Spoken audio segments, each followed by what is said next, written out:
Well, for the next 2 weeks, this week and next, we're going to be talking about some important things for you to know. September is Suicide Awareness Month, and last spring in March, we lost Paige Reisner. Was a senior at Scott High School and a star softball player. And her parents are joining us here today to talk about a foundation that has been created in her memory called Play for Paige. With us today are Barb and Jason Reisner. Barb and Jason, good morning. Welcome to the show. Good morning. Thanks for having us. Well, we appreciate you being here. And before we talk a little bit about some ways that people can get involved in Play for Paige, tell us a little bit about your daughter and how she was the impetus for this amazing new foundation. Absolutely. Jason, talk. Paige was a very active kid, very inclusive. Hard to put your daughter in words after this. She was the light, she was the kid that other kids wanted to be like. She was kind, sweet, pretty, athletic, a 4.0 honor student. The biggest problem we ever had with her, really, where she ever got in trouble was she chewed gum during mass. And, as she was transferred her junior year to Scott, she did not know you couldn't chew gum in mass. And so that was the only time I really remember her being in trouble or getting a call from anybody. She was an easy kid to raise. She was the youngest of three, and she was easy. She was competitive. Probably, I would say, ultra competitive. I mean, she would compete in anything. Who could be first to do the dishes? Who could be first to get up in the morning? She loved to compete. But she hid her illness very, very well. Very, very well. We knew for about a year and a half that she was having struggles. We had to transfer her due to it. Once we knew that, we got her with a therapist. She actually did all the research. She selected the individual, and she started going. And she scheduled her own visits. She was just that kid that she was in control of her schedule, and she did things, kind of on her way, her dime, if you will. And it was just really, that morning was one that I'll never forget, because she did it her way. And that's kind of how she did things. And so you and your family has dealt with an incredible loss last spring, and it's a loss that affected the entire community, not only Scott High School, but really all over the Omaha area. Well, coast to coast. Barb? Coast to coast, really. Coast to coast. We've had communications from athletes, coaches, parents from Florida, Illinois, California, Washington, Texas. So it had a lot more than just a local impact. Mm-hmm. And so in the aftermath of this tragedy, you have created this organization called Play for Paige 33.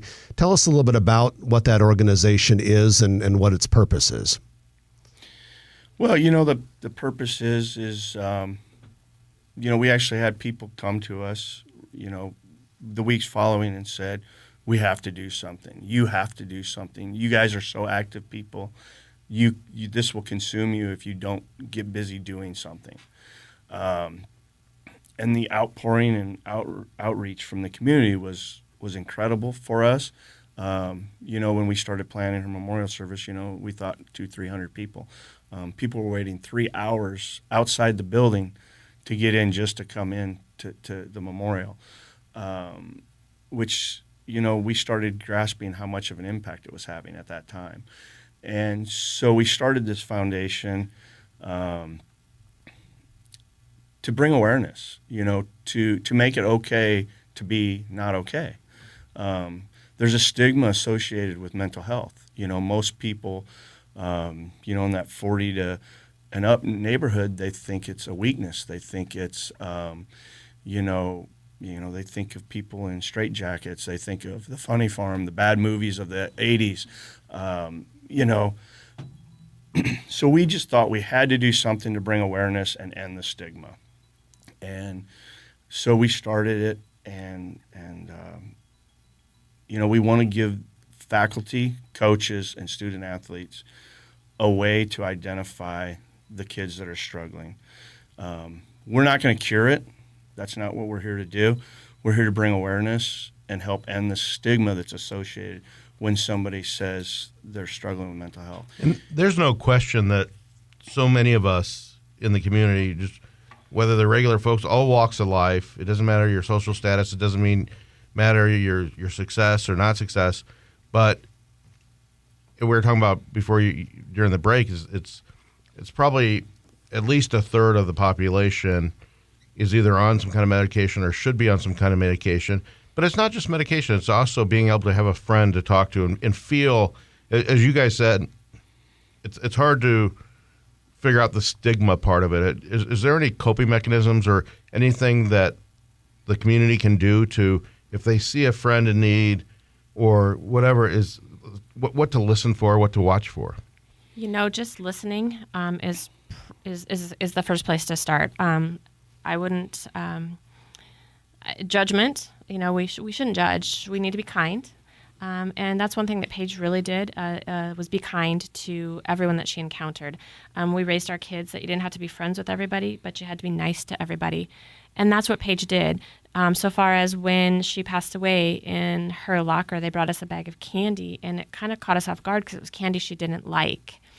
And so we started asking people about this candy, and they said, yeah, if we weren't smiling or it didn't seem like we were having a good day, Paige would throw a piece of candy our way and say, hey, smile, it's not that bad. And she would tell her friends, you matter. And so she did all of these things to be a good friend, to be supportive, to be encouraging, meanwhile all suppressing all of that stuff herself. But, we can all learn from her to just be kind, to be inclusive, and encourage those people around us to smile and to talk to us. Before we wrap up with Barb and Jason Reasoner of the Play for Paige Foundation, I want to talk a little bit about the inaugural golf tournament that you have coming up on September 12th, and also let us know any way that Grow Omaha listeners could help out. Quite honestly, we put this together very fast. Mr.